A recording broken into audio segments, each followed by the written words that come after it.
Hello, Zimbabwe. Welcome to episode 7 of our program, Know Your Constitution, being brought to you by Junior Court Counsel. My name is Bridget Mbondiani, and I'm your host. Today, I am being joined by Brendan. Brendan, could you please briefly introduce yourself?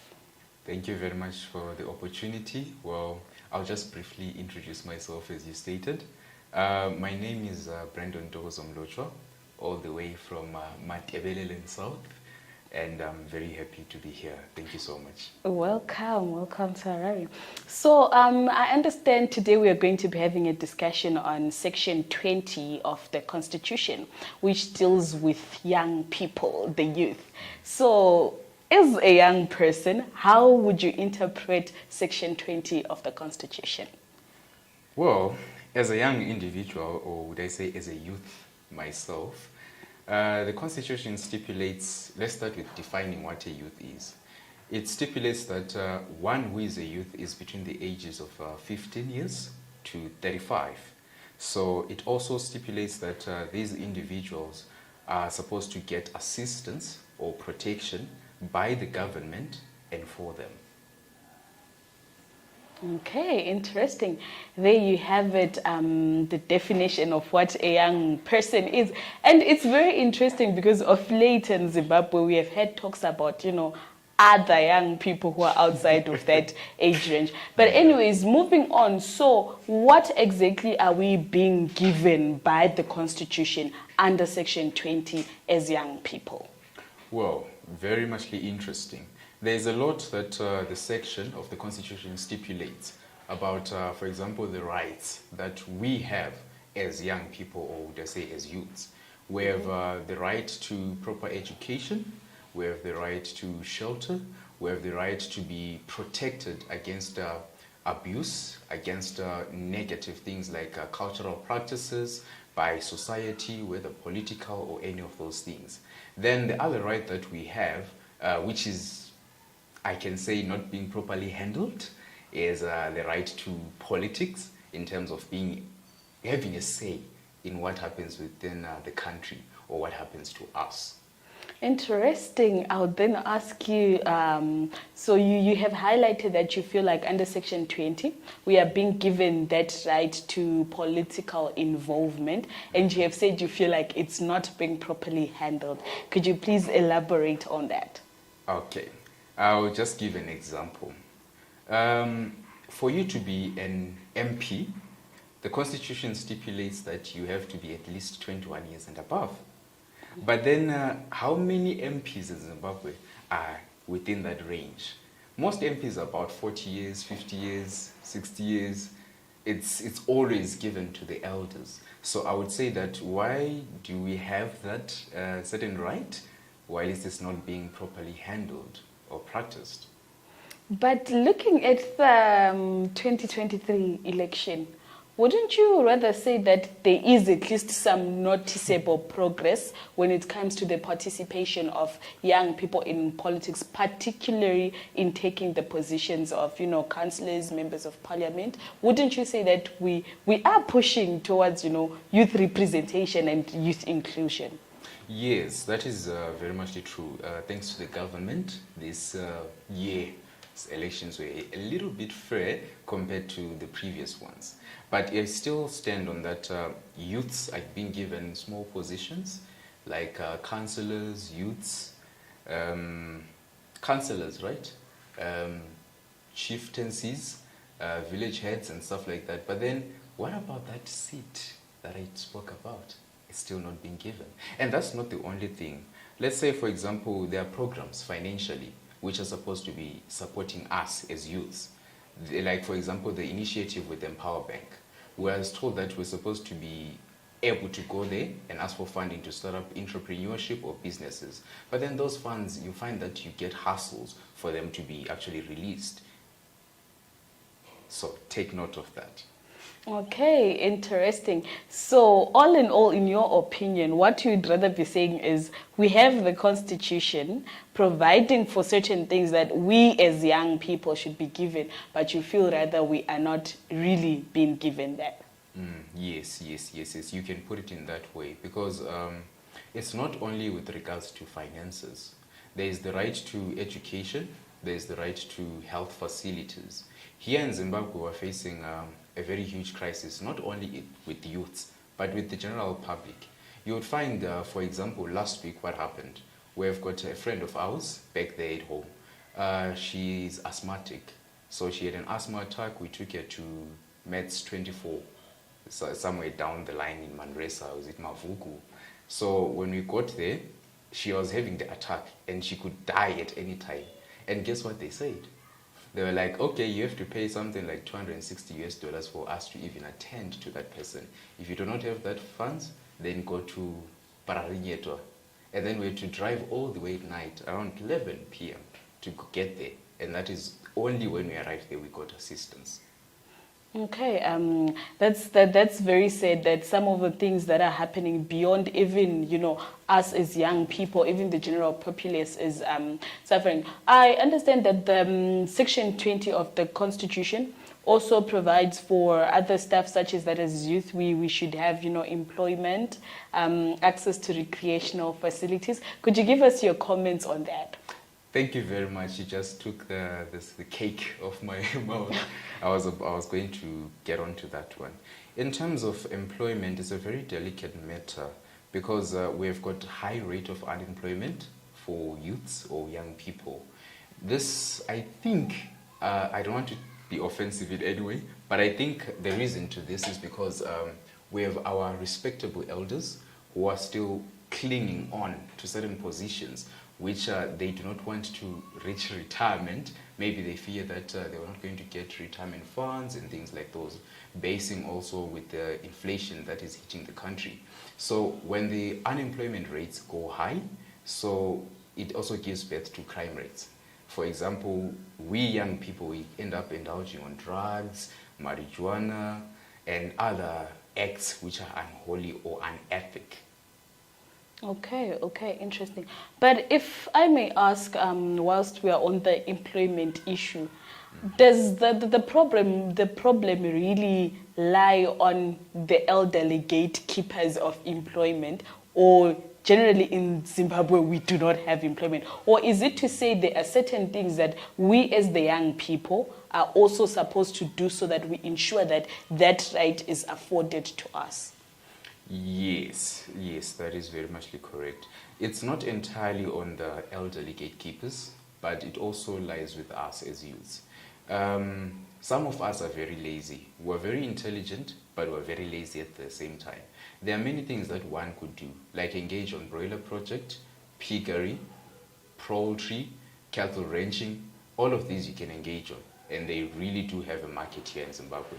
There are many things that you can venture into. Farming, you can do construction. There's a whole lot of things that one can do, but it all begins with you having a passion for it and you being able to be assisted also by the government. For example, I might have the knowledge or the know-how to do poultry or piggery or even cattle ranching, but then I might not have the funds to start that.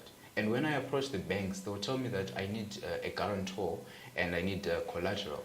But as I stand, I do not have a house, I do not have a car, so what can I put as collateral? I've got nothing. So approaching the banks becomes rather a bit challenging or difficult.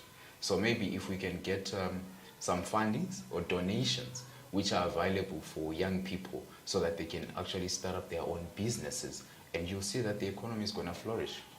Okay, so if we are to interpret Section 20 of the Constitution in line with issues of that young people should be provided with employment, is it to say then the government is supposed to have readily available employment for us as young people? Or it's just to say that as a country, there should be even resource provision to ensure that as young people, we are catered for, especially when it comes to employment? Because I understand that there are a lot of graduates out there who are, it's either they are sitting at home or they have now even resorted to other manual businesses, not even what they studied for, because it's not being provided for. So is it to say the government is supposed to provide for employment, or what, basing on your own interpretation of the Constitution? Well, on my own interpretation of the Constitution, the government is like the parent and the general public are the children. We elect leadership so as to be able to lead us into victory, lead us into success, and lead us into a better world. So it lies entirely on them to provide funds for us to start our own things. And it also needs to have people out there who can teach and educate youths and help them, because fine, I might have the skills, but I don't even know where to start. So if we can at least have some centers where youths or young adults, or would I say the 15 years to 35 years, can go there and to ask for advice, free counseling.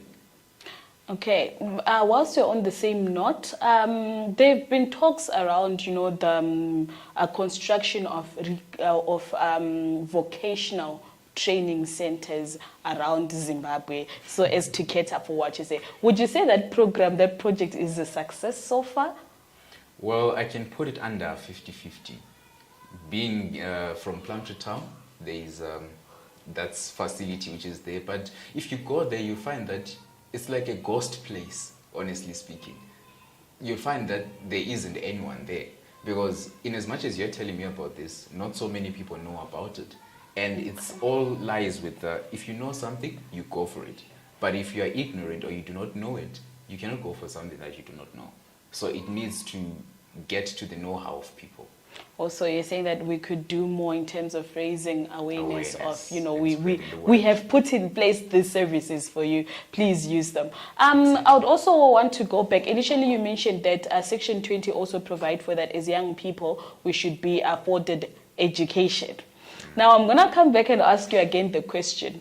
Does it mean to say that it is the government's mandate to ensure that every young person is educated? Well, I will be very much realistic, frank, and a little bit brutal. Okay. The Constitution says we have the right to education, but then at the same time, governmental institutions are costing an arm and a leg for you to get that same education. So how does that make sense? Interesting. I'm still waiting for more opinions on that. Okay, so basically what I'm trying to get at is that in as much as we have the right to education and the government has provided schools, universities and all that stuff, can we at least have affordable prices for education? Because you can find that someone passed with 16 points or maybe passed with all the subjects A's, but then they don't even have the money to go to A level. They don't have money to go to university. You find, okay, someone says, it's common in Ndebele culture, whereby if you finish Form 4, or would I say ordinary level, you go to South Africa to find greener pastures. So people have actually gradually lost hope in Zimbabwe. So I think maybe the government can do a little bit better. I appreciate that it has been trying, but they could try a bit harder.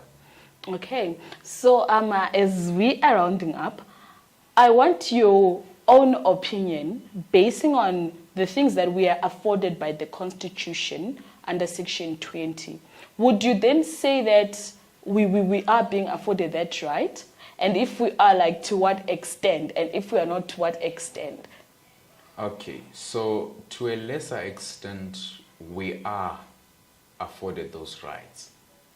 Reason being, we have got so many things that the government has given to us to start up businesses, to give us education, to provide medication as well. So, but on the other hand, to a greater extent, it's failing. Not because maybe the government is incompetent, but it's also due to the pressure and the limited resources. And also, as we know, the restrictions that we have as a country to do international trade and other things, which can also be in support of arts youths. And also, to add on, there is another sector which says that we are supposed to be protected from cultural or spiritual practices. But then what do we say about in rural areas whereby we have child marriages? We have got someone where when you're born, they just know this one is whose wife and this one is whose husband. That is very much wrong on the other hand.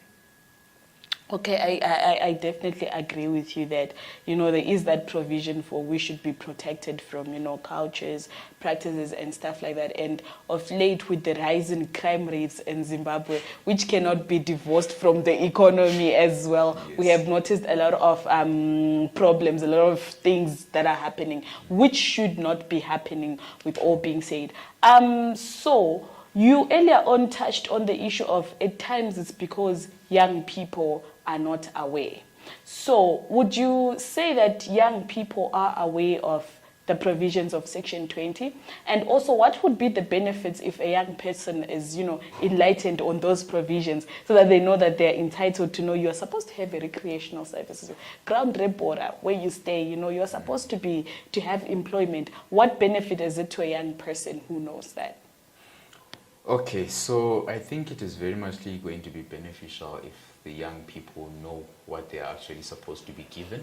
But at the same time, what use is it to know something that you have the right to this or that, but at the same time not getting it?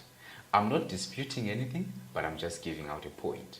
And then also looking at the facilities that are already in place, I think the schools can do better in terms of teaching people about their rights as well. Because right now, if I go out downstairs and just pick anyone randomly within that bracket of the ages that I've stipulated and ask them that, what are your rights? They don't even know. Many of us don't even touch the Constitution. We don't even know how the country is structured. So we have to do better in terms of educating the people. I think maybe if the government can implement a law whereby in schools, students, children are taught about their rights. Isn't that in line with the new educational structure? I'm not sure if it's Education 5.0. Doesn't it stipulate that it's because I understand, for example, I learned at the University of Zimbabwe, we have certain modules, besides the fact that I'm doing law, we have certain campus-wide modules that actually touch on the aspects of ensuring that, we are aware of constitutional provisions. And I've also heard that even in primary schools, it's being done. Well, I would beg to differ.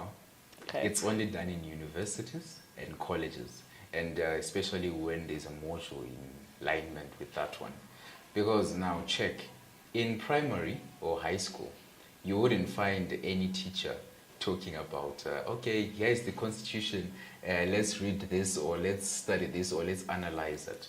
Okay, fine. What about those children who don't even go to school, who don't have parents, orphans?